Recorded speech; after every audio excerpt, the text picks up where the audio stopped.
There's a new energy in Detroit. New faces are replacing old attitudes.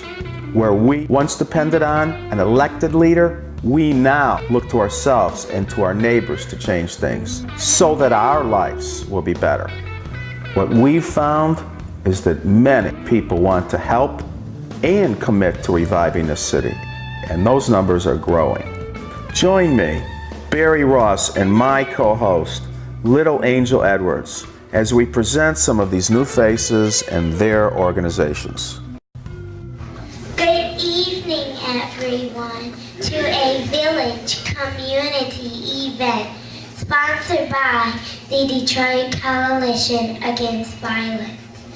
First, before we start, we would like to present Pastor Ovella Davis to take us in prayer.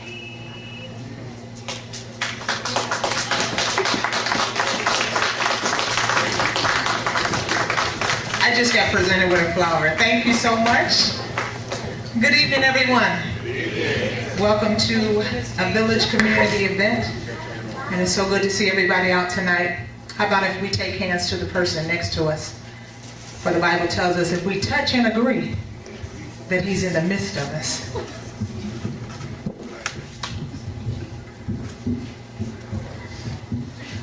Father, we thank you for this day. We thank you for giving us an opportunity to come together. We thank you for even the breath that we have has come from you. So we thank you tonight. As we enter into this time of fellowship, this time of unity, we ask that your will would be revealed. We ask that you would unite us to have one mind, make us one with your spirit. We need peace and healing. We need correction and direction for our community. So we invite you in right now that you would be Lord over this meeting, that you would govern it with your peace, with your instructions, most of all, with your love. In Jesus' name we pray. Amen. I'm not emceeing, but I see next on the program, I think Little Angel is going to come back. So let's give her a hand.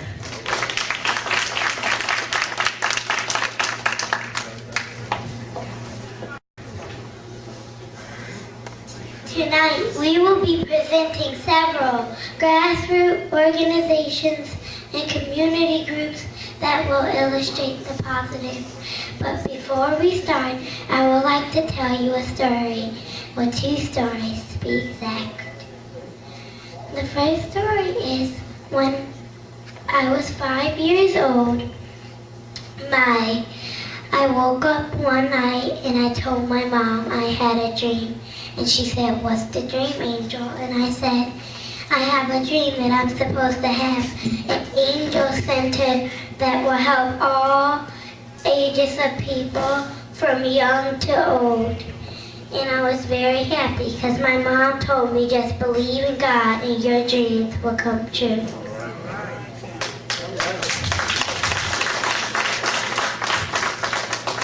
And my second story is the reason why my mommy named me Angel. My mommy named me Angel because angels are beautiful and angels protect us and they are very powerful. And my mom wants me to be strong and stand up to anything that comes in my path.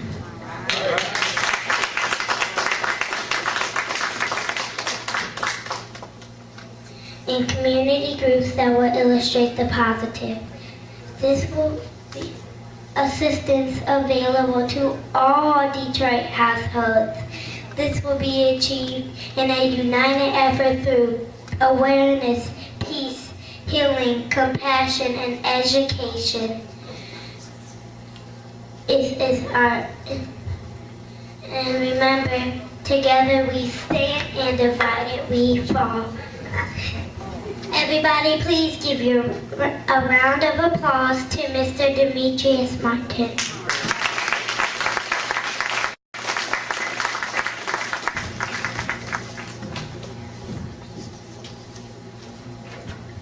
I would first like to say to Mr. Barry Ross, thank you for your efforts in trying to stop the violence in our community. I am glad to be on your team. Before June 30th, 2010, My life was like any other normal 10-year-old. I was happy because we were on summer break. I was all set and ready for swimming, riding my bike, family vacations, and spending time with my dad. I was 2 weeks into summer break when I joined a bowling league. My mom took me over to my dad's house because he was buying me a new bowling ball. I didn't know at the time that I was giving him the last hug that I would ever give him. I didn't know that was the last time that I would see him alive. That night, my dad was brutally murdered down the street from his mother's house. On June 1st, I no longer had the normal life that I was so used to having. A big part of me was gone. My dad was a great person. He taught me so many things that I use daily just to make it to the next day without him. He taught me to be respectful of others, and he also taught me to help others whenever I can. So my mom took me to grief counseling. My counselor, Mrs. Kearney, helped me to deal with the emotions and feelings that I was having after losing my dad. I decided to use what she taught me to help other kids who have lost someone that they loved. I wrote a book called I Really Miss My Dad, a child's guide to hurting, healing, and dealing with the loss of a loved one. I want to let those children know that they are not alone and I can feel their pain. But I also want to tell the person who took my dad away that your crime didn't end with my dad. Each day your actions affect me. Now I don't have a dad. You cheated me from the times that I valued the most. We have to stop the senseless violence in the streets of Detroit. I am asking you tonight to join me in showing the criminals that we will not stand for it anymore. How many other children have to go through what I have before we say no more? No more violence. I know my dad is proud of me, and I am doing what I know he would have wanted and expected me to do. I'm helping others, which in turn helps me. Thank you.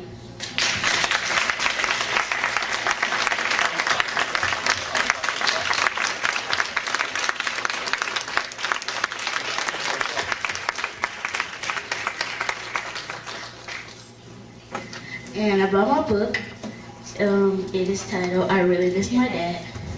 It is $12.95, and you can purchase it off of secondtimemedia.com.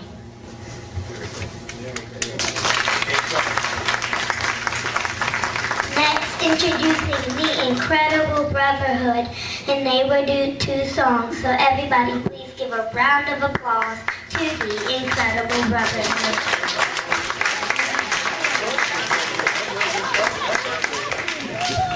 I'd like to say good evening to everyone. We are now known as the Incredible Brotherhood. We are a gospel group. We sing a cappella. We're members of all of the Church of Christ. We have 2 selections we want to sing for you, and we thank you, first of all, for coming out to support this activity this evening. We have 2 selections we're going to sing at this time. The first one is entitled People Get Ready, and then the second one, There Must Be a City.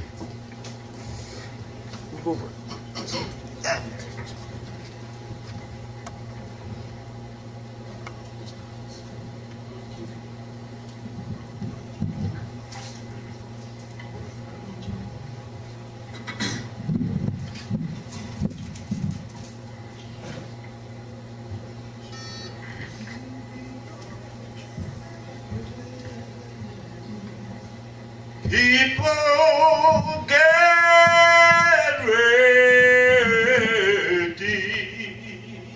'cause there's a train coming.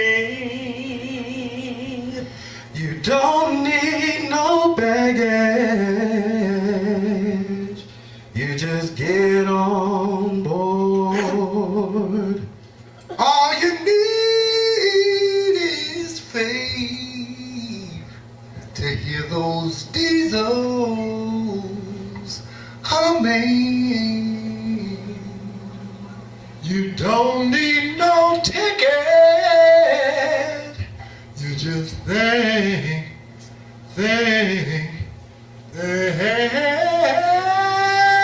the Lord. Get on board, get on board. You better get on board.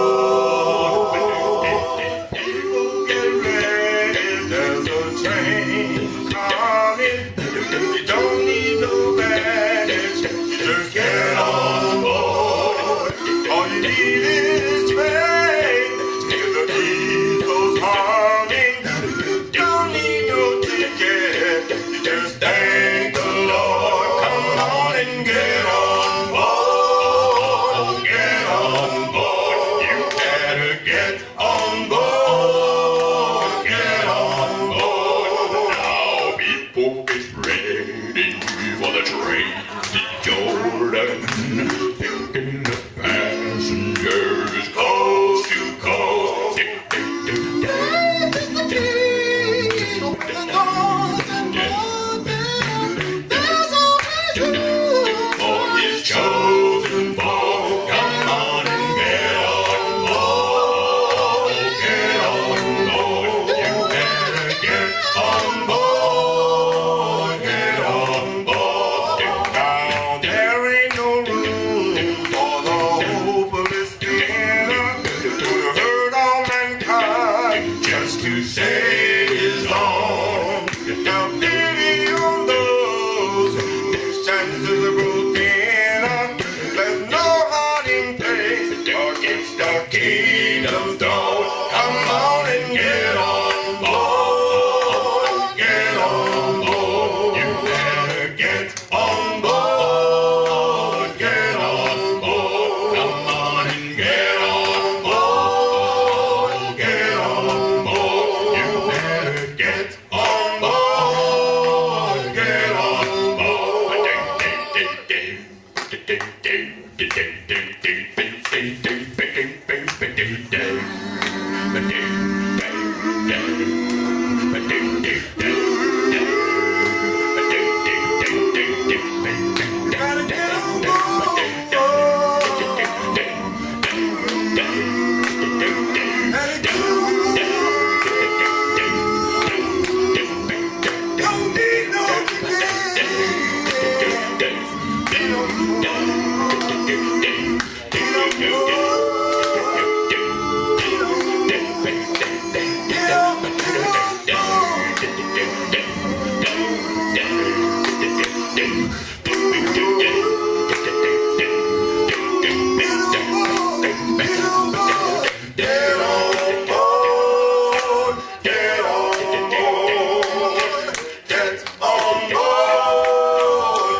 There must be a city. There must be a place. There must be somewhere that I can see him face to face. There must be a mansion high up in the sky. Do, do, do, do,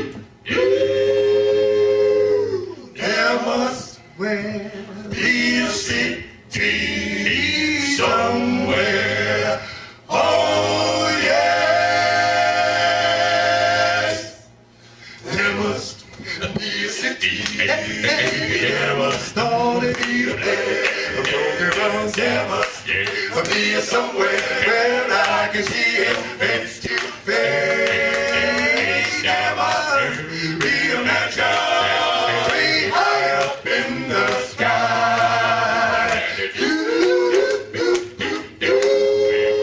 There must well be a city somewhere. Oh yeah. Gonna see it for too long. You're gonna look for me, and down you go. I said I'm going up to heaven to sing and shout. You're gonna be nobody there to put me out. I'm gonna sit with Jesus around the throne. I'm gonna praise the Savior all day long. There must well be a city somewhere. Oh yeah. There must be a city. There must only be a place. There must be somewhere that I can see him face to face. There must be a mansion high up in the sky.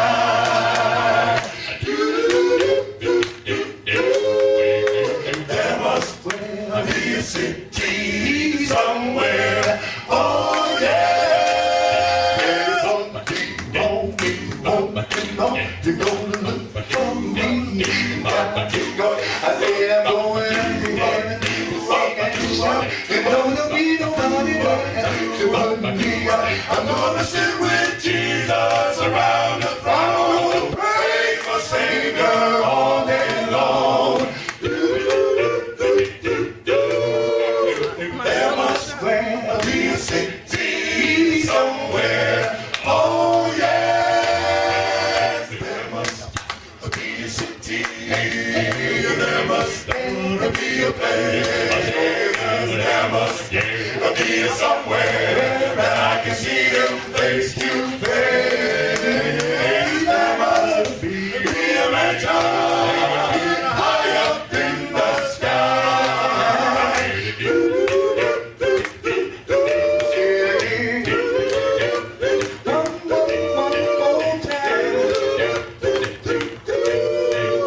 There must well be a city somewhere. Oh yes.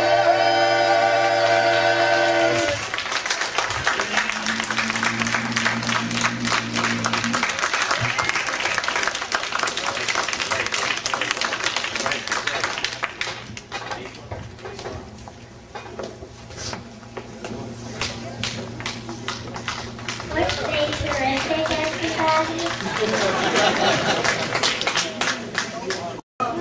Next, introducing our Wayne County Sheriff, Mr. Benny Napoleon.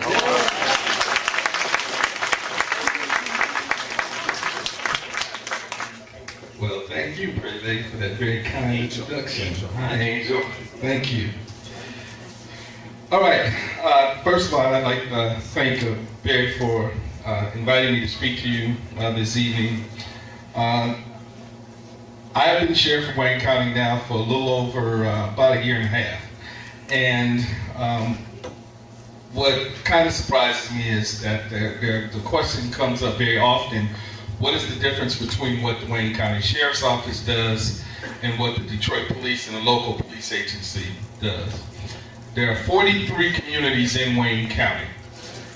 Wayne County is unique in that each and every one of these communities has their own police department, which means that I am not the primary person that you will get if you call 911 in any one of those 43 cities. If you dial 911, you will not get the sheriff. You'll get the local police department. If you dial 911 in Detroit, you get the Detroit Police Department. My responsibility under the county charter is 3 specific things that I absolutely must do. First, run the 3 county jails. That is my primary responsibility. The second responsibility is the courts and providing security in the courts, the circuit court, the friend of the court, juvenile court, any of the circuit level courts, probate court, in the courts of that particular level. The third thing I'm responsible for is the parks that are Wayne County parks. In the city of Detroit, there's one Wayne County park. That is the water park that's out in That's the Wayne County Park that is out at Chandler Park over on the east side. That's the only park in the city of Detroit. Those are my three primary responsibilities.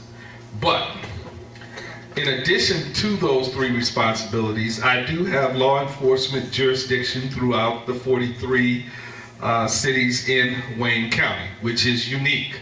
Outside of my organization, the only other agency that would have that kind of police jurisdiction would be the Michigan State Police, and you don't see much of their presence here.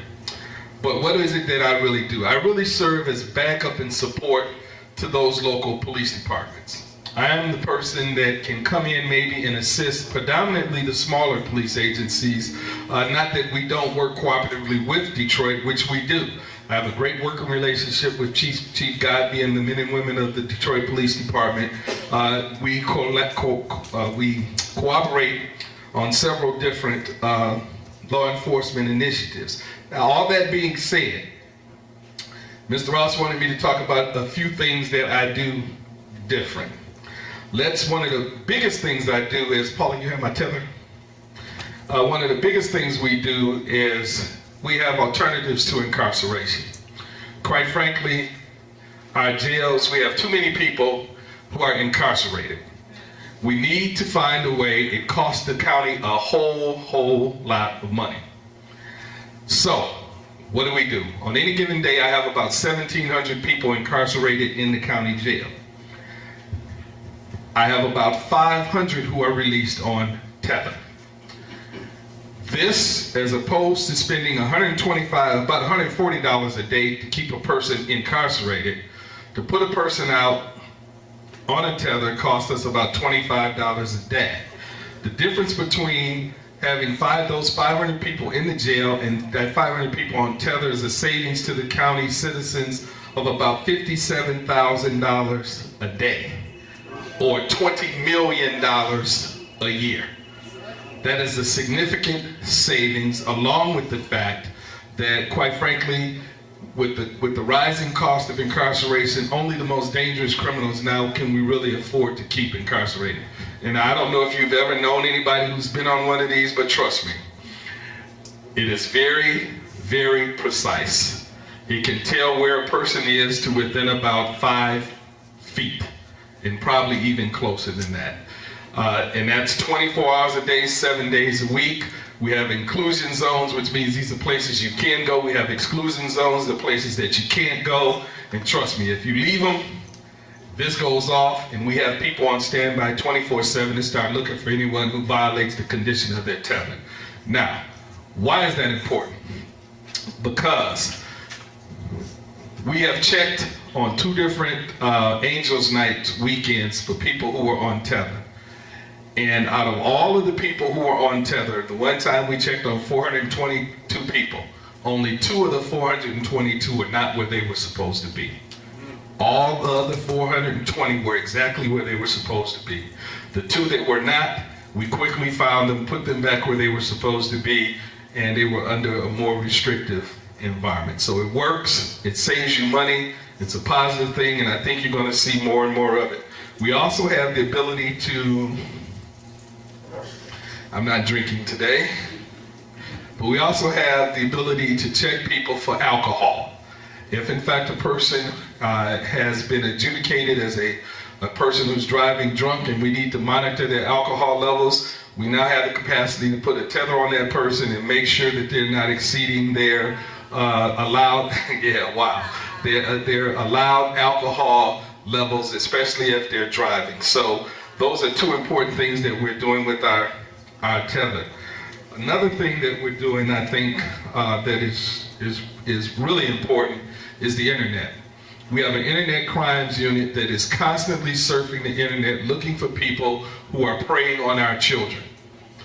It is a unit that has national acclaim. They send my Wayne County Sheriff's deputies to Quantico, Virginia to train FBI agents on how to surf the internet to catch predators. We've had people who have traveled from outside of the state of Michigan into the state of Michigan with the intention of meeting what they believe is an underage person to have sexual encounters with, and we've arrested them on many, many occasions. In fact, I believe next week we're going to have a major announcement of one that we just caught, and the circumstances are pretty egregious when it comes to that. So we have a very active internet crime unit. We patrol the Detroit River all the way from the eastern boundary of Wayne County to the western boundary of Wayne County, working in cooperation with the Coast Guard, Homeland Security, Border Patrol, in those particular entities. The other thing that we do is we're responsible for processing people who apply for concealed pistol licenses. And let me tell you what a big deal that is today. In 2005, the entire year of 2005, we had 7,600 people who applied for concealed pistol license, 7,000. Last year, we had 14,564 people, doubled in less than 5 years. So we are very, very busy. That number, that was through 2009. As of September of last year, we were over 15,000. We don't have the final numbers for 2010 yet, but a lot of people are applying to carry guns.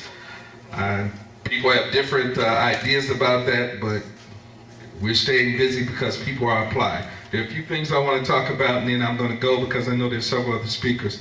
Some of the things that we do other than jail people, quite frankly, that is not an answer to the problems that we have in our community. We need to find alternatives. So here's some things that we're doing. We have Project Fresh Start, which deals with and rehabilitates young women who are arrested for prostitution. We work with the Marion House residential program that educates and provides health care and teaches a trade to our inmates.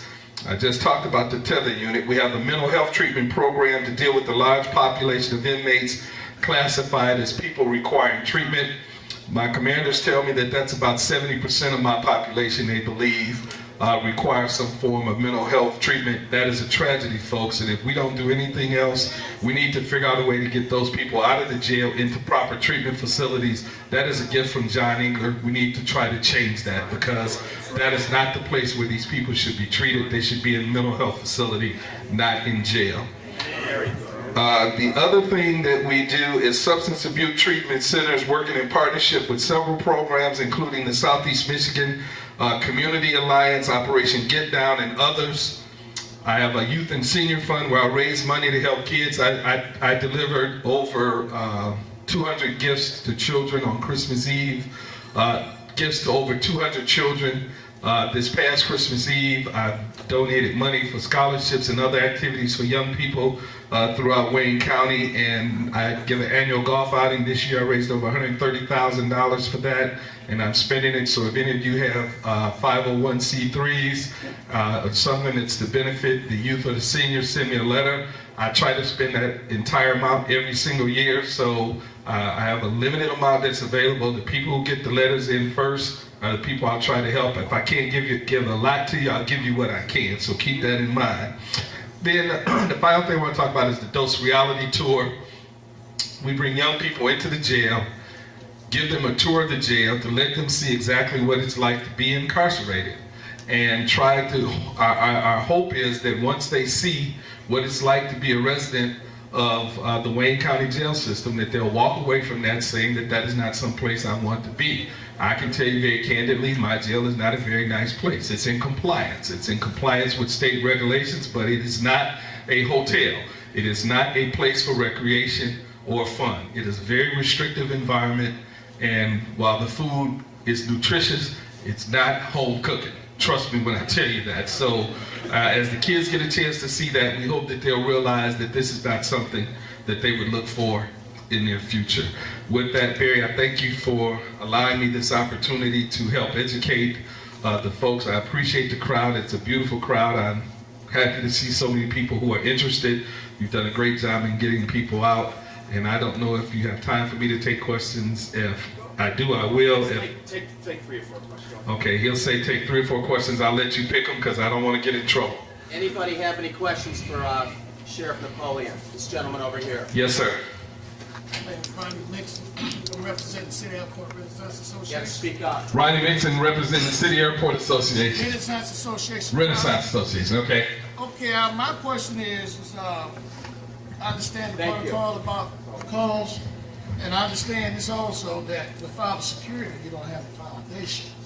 And what I mean by that, will we get more officers, Wayne County Sheriff, Detroit Police, whatever, whichever one, more into the cities? Will they hire more, or how they gonna work this out? Okay, now that is a question for Deputy Chief Talbot, but he can't say what I'm about to say because he's an appointee of the current mayor. I am not.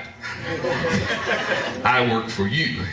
I can tell you this, when I retired from the Detroit Police Department, there were 4,200 officers that were employed by the department. That number, I believe, now is down to about 3,200.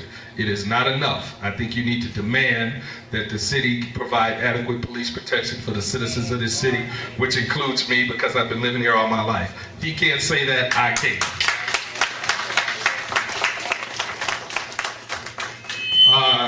There's a question right there in the middle. Yes, sir.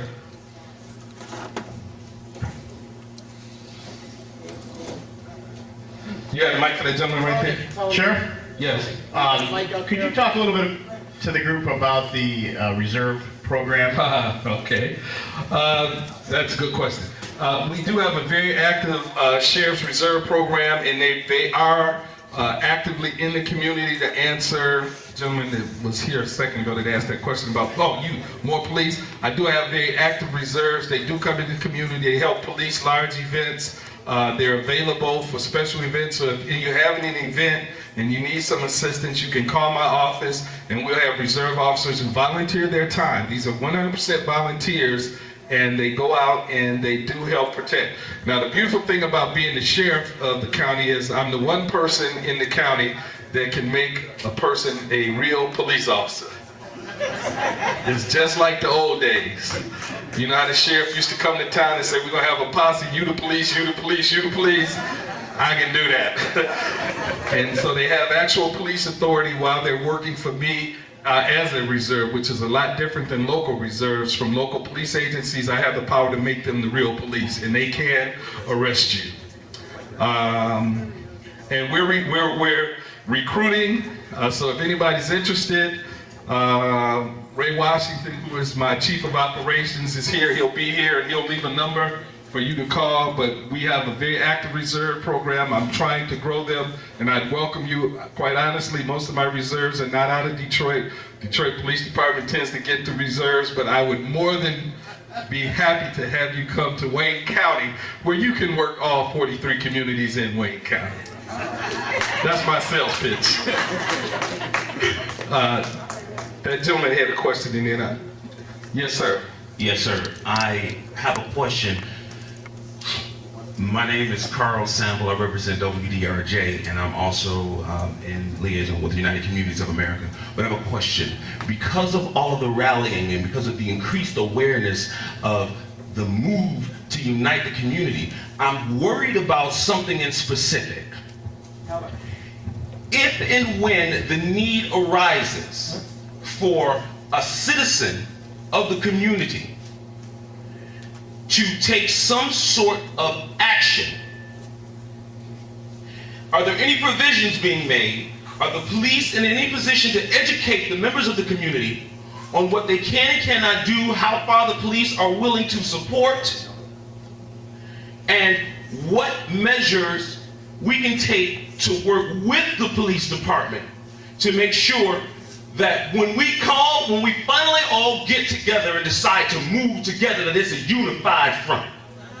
Okay, let me tell you, I'm sure that Deputy Chief Talbot will be able to answer that question, but I can tell you what was in place when I was the chief in Detroit. We had a Citizens Police Academy.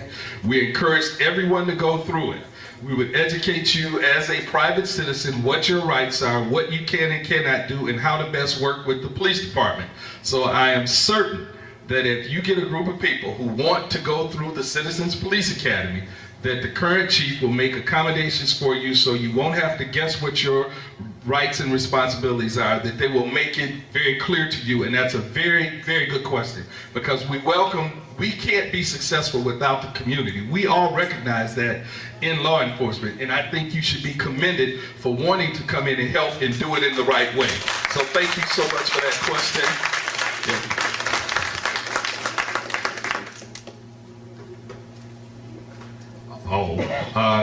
I was asked to talk about gun locks. We have gun locks at the sheriff's office, so if you call our office, and we'll leave a number with Barry, if you call the office, we can make gun locks available to you, so that if you have a weapon, and I'm not opposed to people having weapons, but please, just make sure that you take care of them and that you possess them in a manner that's safe, because I've seen too many children who have been killed by gunfire from guns that they found in their homes. So please, if you have one, lock it up and keep it safe. And they are free of charge. The gang task force, we do have officers that are working in cooperation with the Detroit Police Department, working on gang activity throughout the city. I spent 13 years of my career in Detroit working in the gang unit, so I'm intimately familiar with some of the issues related to gangs and the migration, why they're formed, how to combat them, and the things that we need to do. But most importantly, what we need to demand is that we have alternatives for our children. We have to give them an alternative to gang life, because overwhelmingly the kids that get involved are getting involved because they don't have an alternative, those gangs become substitute families, folks. All of us that are sitting in here, I'm preaching to the choir, because you're probably taking care of your kids. They don't have to get into that life. But the kids that do fall into that tend to fall into it because they don't see another alternative. Okay? Okay, there's one last question I was told, and then I'll be ready. Yes, ma'am.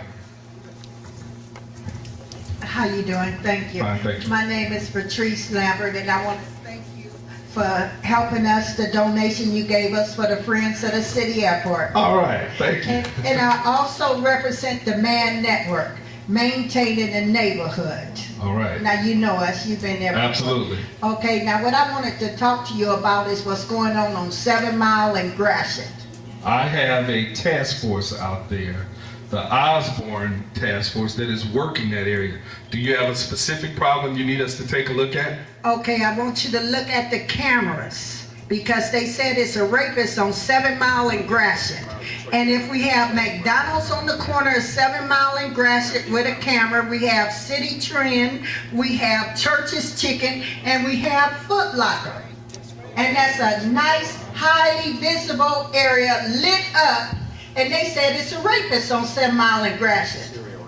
Okay, I saw that in the I saw that on the news. I have a detail that's working out there in cooperation with Detroit Police Department. A lot of what we do from an investigative standpoint is not something that we really talk about publicly, but that is a top priority for, I know, DPD and us in the Sheriff's Office. I've got folks out there. Mr. Ross, he has some additional information on that he's going to talk about later on in your program, but it is at the top of the list, trust us. And again, she's proof. You send a letter, if I had the money, I'll send you a check. Thank you so much. God bless you all. I appreciate your time.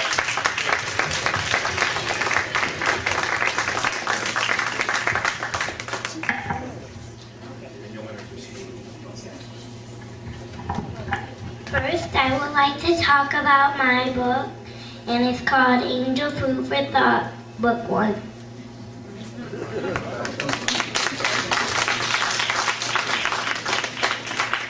It's about my life experiences.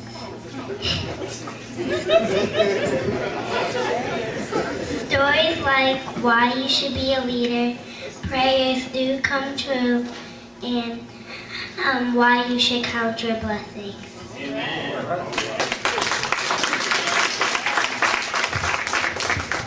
But my favorite story is my puppy Breton, because I really care about my dog.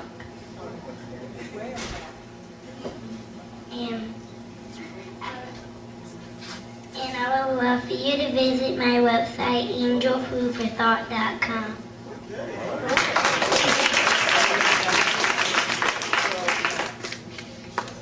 And I have worked really hard to just get the first book completed, and I'm already working on my second one right now.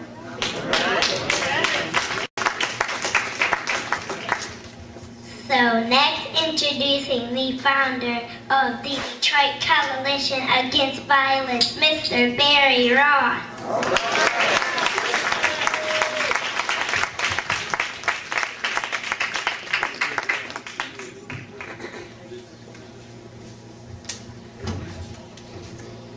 Good evening. Good evening. The reason this child has opened this up as opposed to me is because I want everybody in the city to see that children can be educated, children can be sweet, they can be talented, and we need to showcase the children that are going to be the future. And we have to have hope that things are going to get better.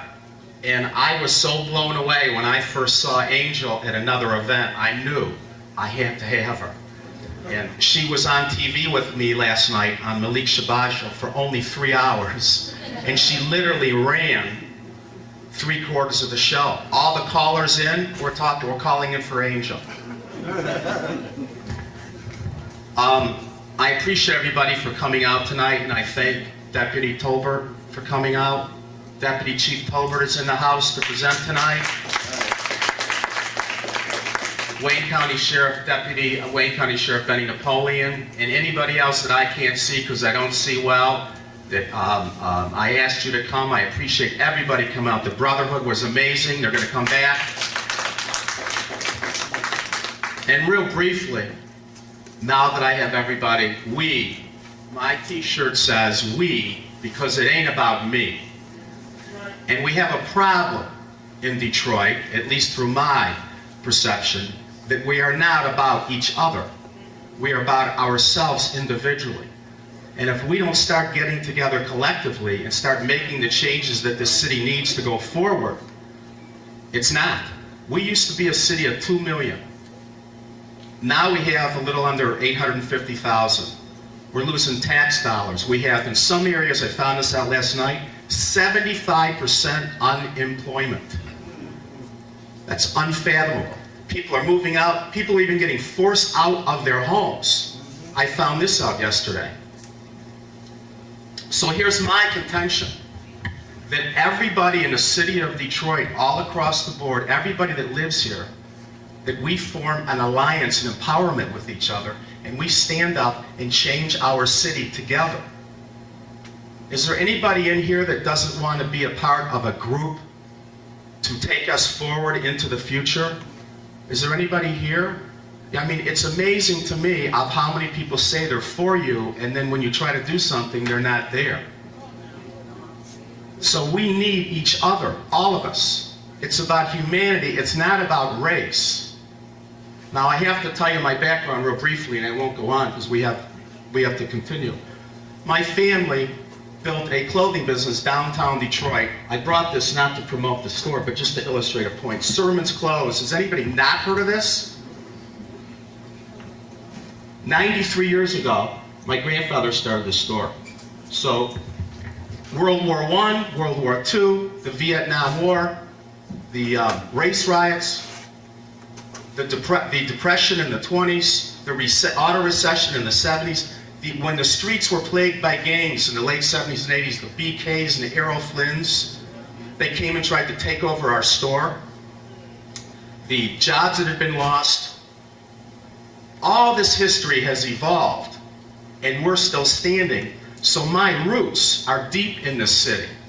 And 99.5% of all our customers for all these years have been African American. So I feel I owe an allegiance. And I feel that I wanted to make a presence. I'm on the streets. I have had 4 marches for families that had murders. And we went to the sites where the murders occurred. And we honored the families. Ultimately, at the end of the march, we had a prayer vigil. We got a little attention. But you know what? Attention isn't enough. Right. And a press conference here and there isn't enough. We need to get the word out to every community in town that we can help you be safe.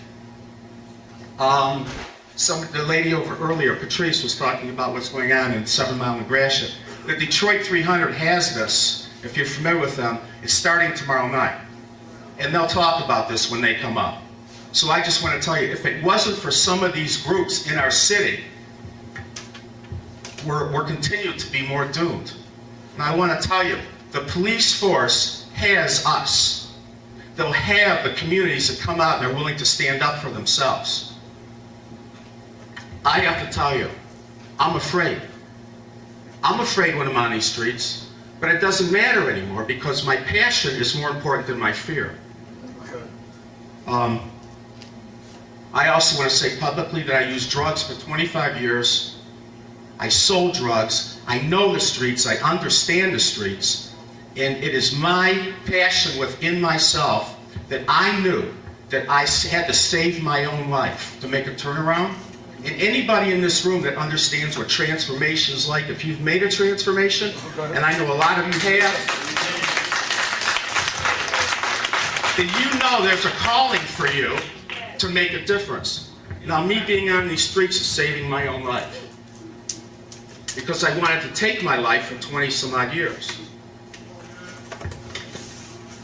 So, this is helping me want to live. It's given me a sense of purpose. And it keeps growing and growing. And I want to unite all of us, everybody. I'm not interested in what anyone's got to say, this white guy here, or this group here, or what she says, or what he said, or what's going on here. It doesn't show up and be there. That's all we ask. The Detroit Coalition Against Violence has a Facebook. If you'd like to join it, we need contacts. We need you. So check this out. Let's say how many of you live in an area where the lights are hardly on at all in the streets? Okay.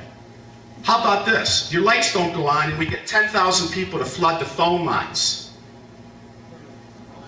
You can't get power. You have a down utility line and you can't get power and you're not getting anywhere. The water company won't come and turn off somebody's house and the water's going all over the street and it's turning into ice. We can do that. We have that power. Deputy Chief Tolbert sent us 6 squad cars for the last march we had, and we shut down all of Joy Road. Unprecedented. I mean, I'm nobody. I'm nobody. For this man, for the police department to send us this, I mean, that's impressive. So that just illustrates to me. And one more thing. The Detroit 300. Is there anybody in this room that hasn't heard of the Detroit 300? You're afraid to raise your hand now that I said it. The Detroit 300 has a 100% success rate. Every single time they went into an area where somebody perpetrated a crime on somebody or some elderly women or rapes or what have you, they were revealed, they were turned in, and they got it.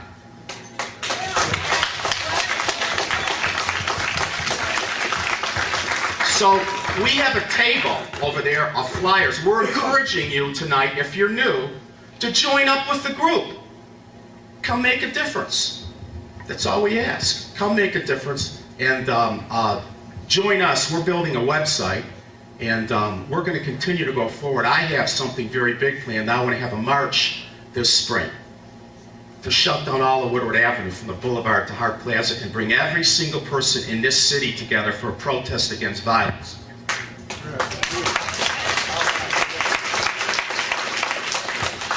The thing I'm thinking is that if we could cut down violence, corporate America is going to want to come and invest in our city.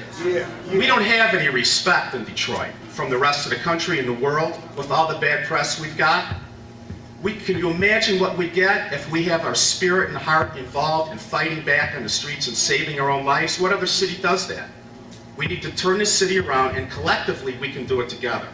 So if you want to be a part, I know so many people live in hopelessness, despair. They don't want to go to their homes to go grocery shopping. They won't go back out. Kids are getting attacked. Rapes are happening. It's just ongoing. One more thing I want to say. Betty Napoleon talked about the decrease in the manpower in the police department. And everybody understands that we're running at serious low levels. They need us and we need them. Don't be mad at the police.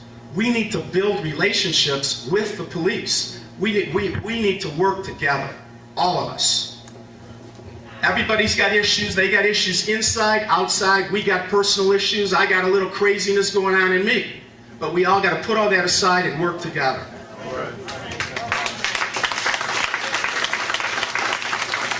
I'm going to introduce to you my secretary. She wants to say a couple words.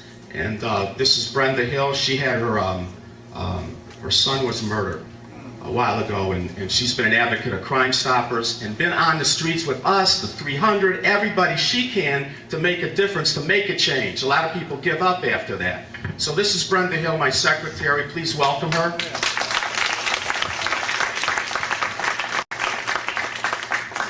I had a pretty little speech ready, but I'm going to say something.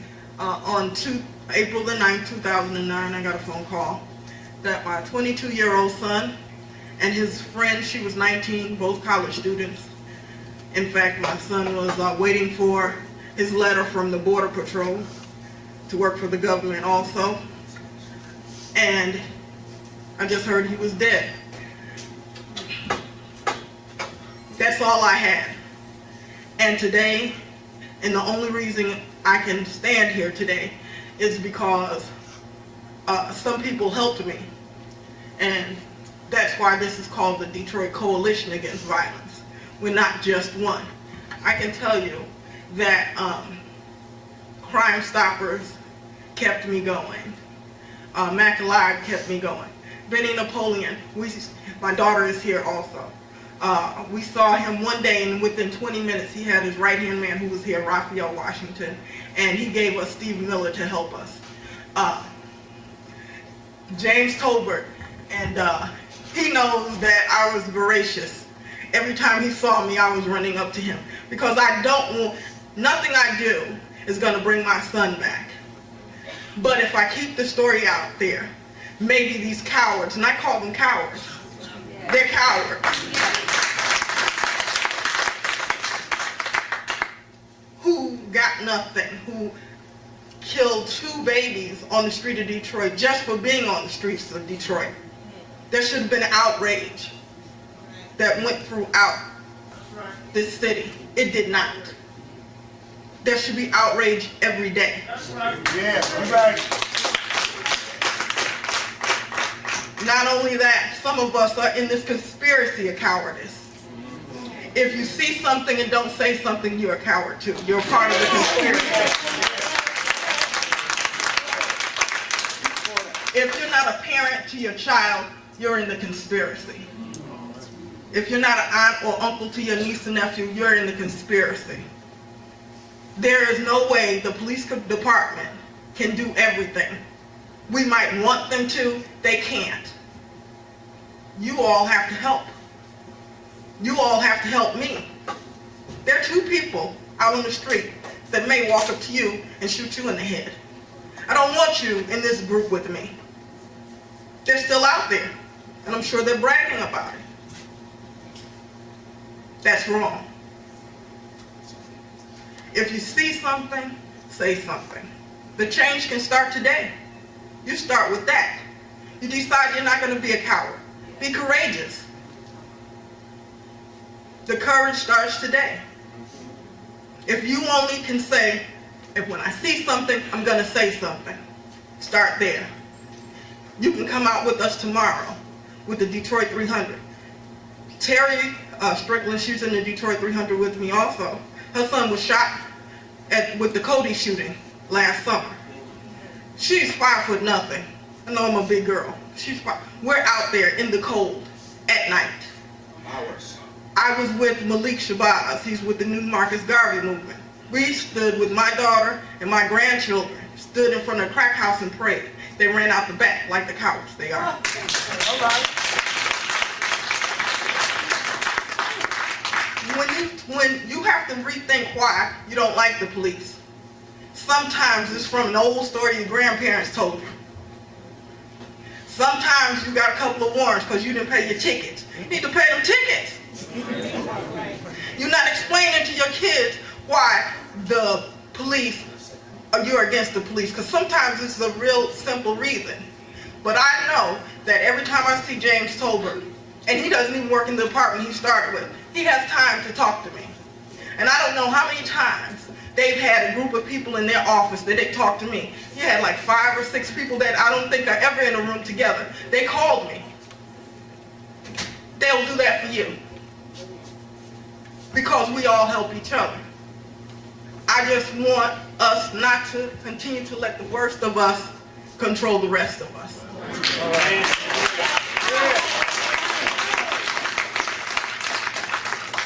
If you start tonight, all you have to do is sign up to be with someone else. This group, that group, It Takes a Village, y'all is here. New Marcus Garvey is here. A couple of community block clubs are here. James Tolbert is here. Everybody here can decide, I'm not going to be in the conspiracy of cowardice anymore. We're going to be courageous. We're part of the new Detroit.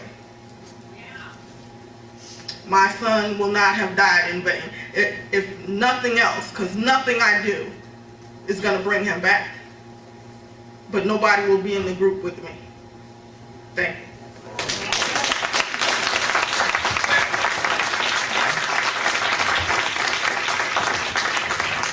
I just told her I was glad I let her up there. I didn't want her up there. She was great. Brenda, thank you very much. Oh, wait, before I get started, James. Excuse me, I just want to announce that our Councilman James Tate is here tonight, and I want to say hello to you. You want to come up for a minute and just say hello, just acknowledge yourself? Thank you for coming. I expected no less. 1 out of 9 isn't bad, I guess.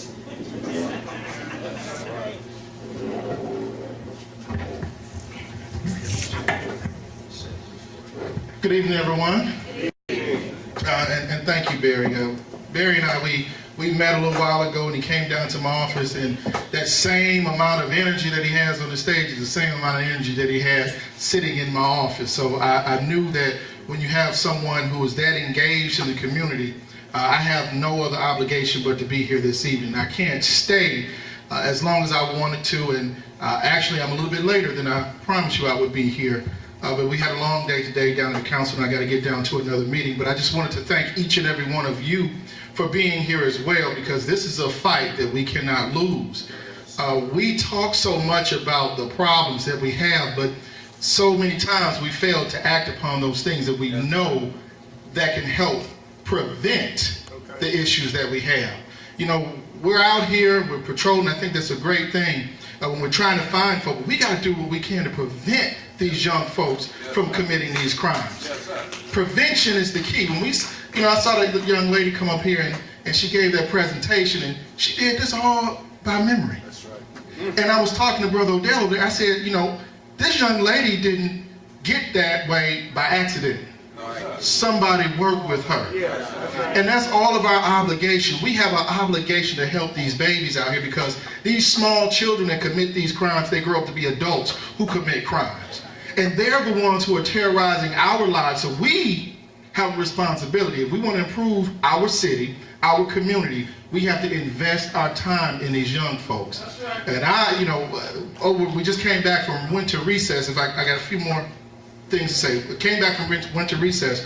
When I was there on recess, my wife and I, we went on a cruise. It wasn't all that, so, but I was happy to be away.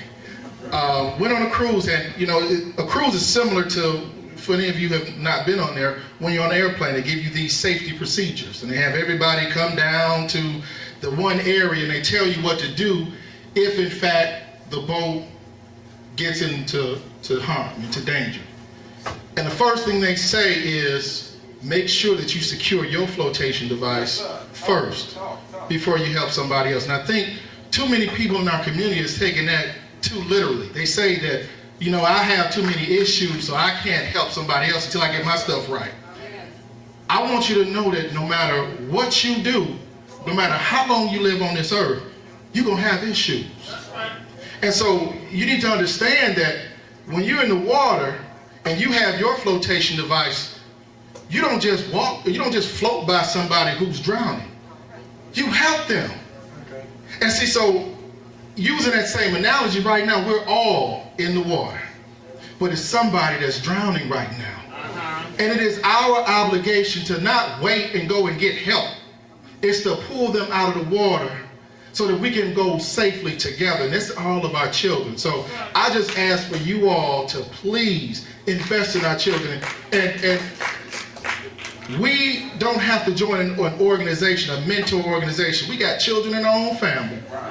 Each and every one of them boys breaking into them houses got somebody that they're related to. The problem is that many of us have failed to say, well, I'm going to put all of my issues aside with his mama, with his daddy, with anybody in that family. I know I don't get along, but I have an obligation to my family to get my cousin on the right path, to get my next door neighbor on the right path. That's how we change our community. Got to do a lot of things, but we got to invest in our young people. So again, I thank you all for being here. We have to change our community, and I feel it's happening. A couple of years ago, we would have a meeting like this, and we probably wouldn't have it full in here. But I think we're turning the corner, y'all, and it's not happening because City Council is doing anything. It's happening because the people have said enough is enough. So one last thing, Youth Violence Prevention Task Force, I invite each and every one of you to come out. I'm the co-chair along with member Santia Jenkins. Our next meeting is January 26th. It is taking place at Southwest Housing Solutions, which is on Verner Street at 5:30. Is 3570 West Vernon. We talked about these solutions and we need everybody, all hands on deck. Not just about talking, we're implementing action and we need all hands on deck. Thank you all. God bless you.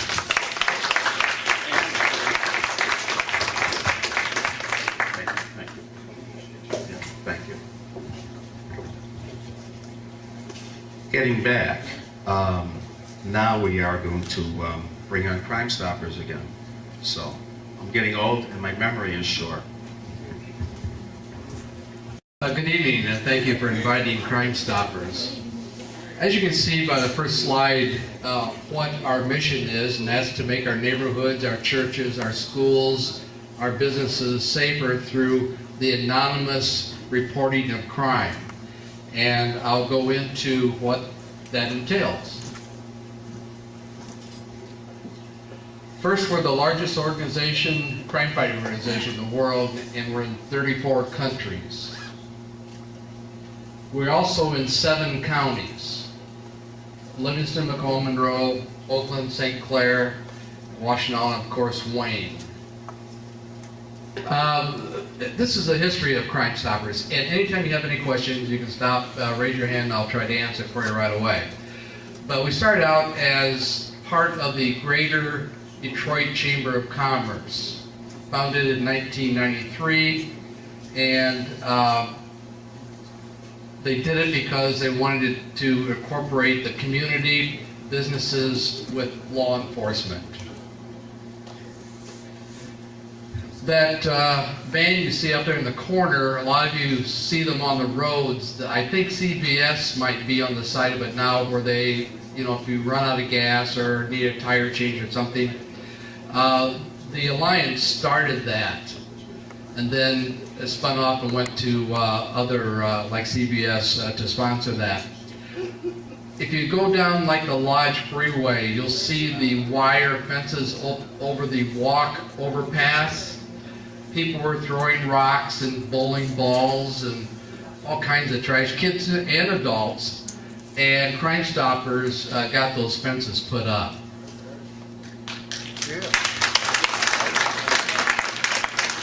Here are some statistics of what occurs with Crime Stoppers. In 2005, we had nearly 1,700 tips. We had 129 arrests from those tips, and we paid out about $51,000 in cash rewards. And as you can see, in 2009, it was nearly 4,000 tips with nearly 700 arrests and paid out $71,000. And we'll get into more detail on that a little bit later. Here again, I apologize for the size of the print, so we'll just talk about it. The tip process is, it's located in Toronto, Canada, for 3 reasons. Number 1, there are no police officers there. Number 2 is that's all they do, just Crime Stoppers throughout the world. And 3 is it's cheaper. It's 24/7, of course, and you call in. It is anonymous, and that is the crux and the most important thing about Crime Stoppers is it's encrypted. There's no way they know who is calling. After a meeting like this where I made a presentation, somebody came up to me and said, my name is, or said, I saw something in my name. I said, stop. I said, as soon as you tell me your name, the game's over for you.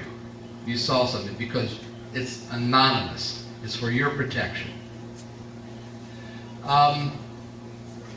No one knows your name. You call in to 1-800-SPEAK-UP and you say, I saw a crime committed yesterday and I'm afraid, so I'm calling because it's anonymous. You don't have to go and appear in court and testify. And you say, I saw John Doe,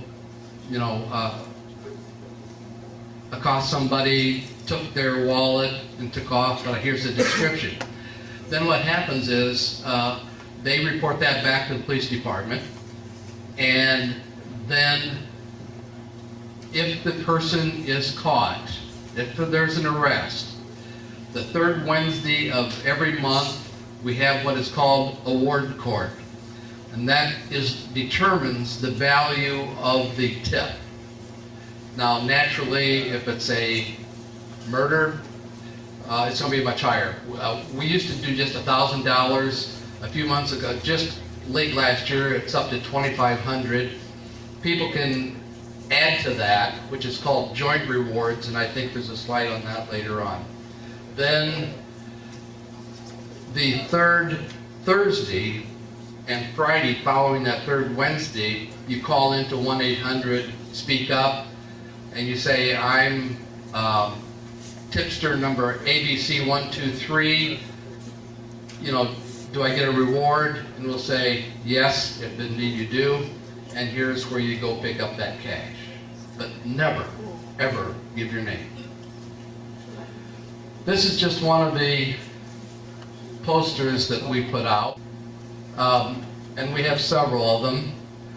If you have a crime in your area, or that's directed at you specifically, all you have to do is call us and we will print the posters free, that you can distribute them in your neighborhood or wherever, so that you might get a tip.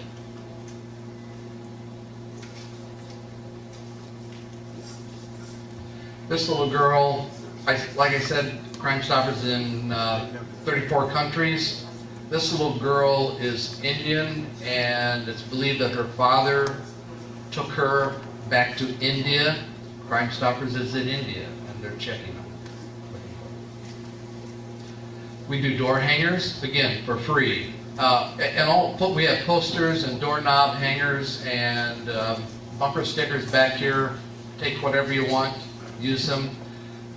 I think Deputy Chief Tolbert would agree that a lot of the police cars have the bumper stickers on them saying 1-800-SPEAK-UP. Yes, ma'am.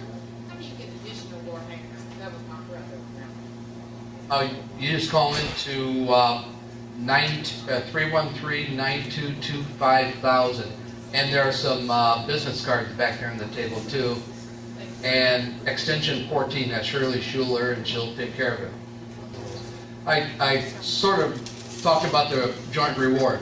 If Crime Stoppers puts up, say it's a murder, and we put up $2,500, a friend, a business associate, family member can put up any amount they want. And what happens is, you write a check to Crime Stoppers and say you're going to add $5,000 to it. You write that check to Crime Stoppers, we deposit it, and you sign an agreement, and it's for 1 year. If, of course, somebody is caught, the tip leads to an arrest, the money goes to that person. If at that 1 year there's been no results, you have the choice of getting your money back in full, or you can leave it in for another year. So that's entirely up to you. That's what a joint reward is. We also do billboards. In this particular case, you have to pay for the billboard, but we have access to them and can get them up quickly for you. a lot quicker than what you could achieve, but you do have to pay for billboards. This is our website. You can do anonymous tipping through the website. You can check fugitives, unsolved crimes, and you can even sort it by zip code. And that's 1-800-SPEAKUP.org. Fox 2 News and Crime Stoppers have the program, the Partnership Fugitive Program, and you can see the results of that show. They're also developing an unsolved crime program for television. You've seen the national one, this is going to be local. It's also shown in prison, that's a good point, in Wayne County jails, because where I said where you can call in and report a tip and a crime, we now have little placards we put up near telephones, public phones in jails and prisons, and prisoners can call in if they heard something in the jail, in the cell block, whatever. They can call in. They have a different anonymous number that is given, but they can report a crime too. And I think last year it just got started about mid-year, maybe September, and I think that they had like 3 from that time on to the end of the year. I have not heard the finals on those. This is a press conference. The second Tuesday of each month we have a press conference, and depending on the crime, of course, whether it's big enough to attract television and news and radio, but there's always someone there. But the gentleman on the far right is John Broad, who is CEO and president of Crime Stoppers. The gentleman on the far left is a police officer, and the person in the middle is a member of a family that, where there was a victim in her family. I think it was her uncle that was murdered. And we have a press conference, and we tried to get somebody from the family there because they can say a lot better, just like Brenda did. They can say a lot better than we can. And that's it. So are there any questions? I did a heck of a job.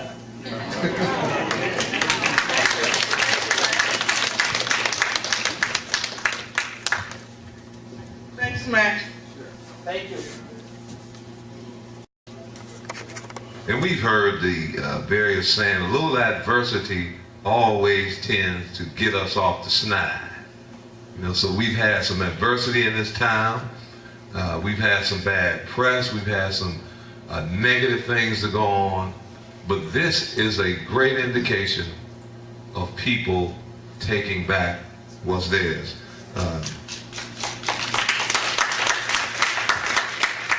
I'm a firm believer in empowering people. That's how you get things done. I'm a recording artist and a producer, and I believe that I'm more than that. You know, I could sing and sell millions of records, but that will be the end of the day. So I decided to use the ability that the Creator has given me to empower people across the country. And so what we've done over the last 20 years is to travel with our music and to go into cities such as Detroit, Los Angeles, New York, and not only sing and make big salaries or sell records, but to let people know that they have an ability, and once they understand that and tap into it and make their corner brighter. So what we've done over the years, we've gone in those towns and worked with other pro athletes like the San Francisco 49ers, Michael Jordan, the Dallas Cowboys, high wire walkers, race car drivers, and we've gone into prisons, we've gone into youth homes, and we made a difference. But one thing that I found is so true, and we started the tour last year, 40 City Tour, we called it the Awareness Tour, where we talked about the correlation between crime and the lack of education. How many know there's 2 kinds of education? There's the right kind and the wrong kind. And then there's formal education, and then there's education we learn from making mistakes. And so we've gone into those towns and into those prisons, and the correlation is the average man or woman who goes to prison, their education level is at the elementary level. And there was an old saying that I used to hear somebody say, you can't lay meat next to a hungry dog. They're going to eat it every time. And so if a person is not properly prepared, then we're going to continue to experience what we've seen over the years in the city of Detroit. That's part of it, when a man or a woman can take care of their families. And when they can take their lovely lady and buy them a rose. You know, they get tired of seeing me and Malik take our wives, and they can't take one, so guess what they do? They prey on us. And I'm not talking about getting on their knees, I'm talking about P-R-E-Y. They prey on us, and so education is vital. And we kind of covered that. And the second point I want to make, we need to, men and women coming out of prison, that's a new subculture. How many know that? You all talk back to that is an entire subculture. And so we can't turn our head away from it. We can't stick our head in the sand. We have to deal with it. And we ought to allow those men and women, if we indeed believe and they paid their debt to society, to re-enter into the society that they left. And if they've proven themselves by getting an education, finding work, taking care of their families, then they ought to be treated like every other citizen. Do you agree?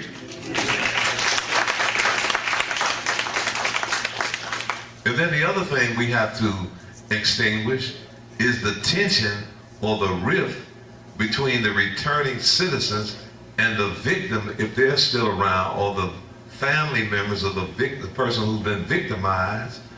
We need to try and ease the tension via town hall meetings. How many know when you sit down and start to have dialogue with one another, you realize that you really don't have nothing against Malik, right? You realize that, you know, Malik, you and Malik are basically on the same page. You're just taking different avenues to come to the same result. And so that's what we're going to have to do, because, as I mentioned, that is a subculture. And those men and women are being released. And then the other thing, a lot of the African American men are being sent back to prison for petty crimes, i.e. violation of parole, dirty urine. But guess what shows up on the sheet when we hear about them? They bring up the original crime if he or she may have robbed someone. They don't say, well, they went back to prison on a drug charge. So we have to educate ourselves and not be afraid and to take charge like we're doing here tonight. And as I said, I've traveled over the years, and I don't know if you guys are familiar with Chuck Colson. How many remember the Watergate scandal? You know, Chuck Colson went in prison, he turned his life around and started an organization called Prison Fellowship. A very, very brilliant man. And then we worked with the ex-football player, Bill Glass, and as I stated, Michael Jordan. And we had the opportunity to go to the prison where Mike Tyson was and talk with him one-on-one. Matter of fact, Joe Frazier's son was with us, and we went in, and that's what I've spent my life the last 20 years doing, and just trying to do some good in the neighborhoods wherever I go. You know, producing records is one thing, but I really want to produce good lives and let people know that they can take what the Creator has given them and empower other folks. You know, because we hear a lot of talented people, but the next question I ask, how many people have you empowered? How many people have you helped? And all of us in here can help somebody, because it's been mentioned tonight that we have relatives, we have young men under us that we can mentor. But what I'd like to see, and I'll close with this statement. A friend of mine said he had went to the hospital and his friend was near death. He talked with the doctor and had established a little relationship with him because he would go on a regular basis. And then he would go in and say, man, you going home. Yeah, oh, man, the doctor said I'm not going to make it. So he went back to the hospital and he asked the doctor, what happened to the gentleman? He said, man, that guy died. He said, what happened, man? He said, he gave up in his own mind. And so the preacher asked the doctor, he said, are you a believer? He said, believer in what? He said, believe in the high power. He said, no, man, I'm a believer in the power of the mind. I got through school by applying my mind. And that's what's going to happen with us. We got to get through these situations by having a mindset that changes. Do you agree, Brother Malik? You know, we have to try to change some of these mindsets. And if we be honest with ourselves, most of us sitting in this room, and you don't have to raise your hand, a lot of the actions that we see, we failed the generations that came after us. We didn't continue to tell the story. We were able to move where we want to move, live where we want to live, make all kind of money, and we forgot to tell how we got there. Wow. And so the kids are angry and mad. We're dealing with that crack baby age. And so we really don't want to be honest, so we say, look at them, they got their pants down. But what were we doing in front of them? That's the question we have to ask ourselves and be honest with those we talk to. We made mistakes, but we can start from here and make a difference. God bless all of you.